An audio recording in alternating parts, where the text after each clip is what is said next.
Hi everyone, welcome back माय YouTube channel. मी साक्षी आणि आज नागपंचमी असल्यामुळे मी शेतामध्ये झोका खेळण्यासाठी जाणार होते. तर नागपंचमीला शेतात झोका खेळायचे म्हणलं की वेगळीच मजा असायची. आजूबाजूला छोट्या छोट्या मुलीही झोका खेळण्यासाठी येत होत्या. माझ्यासोबत विराज आणि शिवराजसुद्धा आले होते. सगळेजण नंबर लावून झोका खेळत होते आणि मी आणि विराजने सुद्धा झोका खेळला. खूप छानपणे असा एन्जॉय केला मी झोका खेळताना. आणि त्यानंतर एका मुलीने पण माझ्यासोबत झोका खेळला. मग काय माझा नंबर आला. खरं सांगायचं तर मला आधी झोका खेळता येत नव्हता आणि मग यावेळी काय झालं माहिती नाही, मी अगदी सहज झोका खेळू शकले आणि तो झोका इतका वर गेला की मला स्वतःलाच खूप मजा आली. झोका खेळून झाल्यानंतर आम्ही तिथेच होतो आणि तेवढ्यात आकाशात खूप ढग जमा झाले. असं वाटत होतं कधी पाऊस सुरू होईल, काही सांगता येत नाही.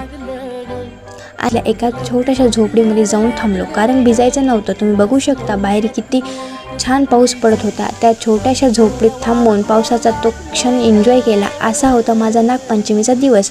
झोका, शेतातलं सुंदर वातावरण आणि त्यानंतर आलेला पाऊस. तुम्हाला माझा हा व्लॉग आवडला असेल तर कमेंट करून नक्कीच सांगा.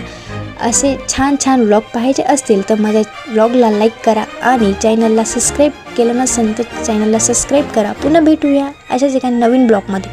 तोपर्यंत बाय बाय फ्रेंड्स.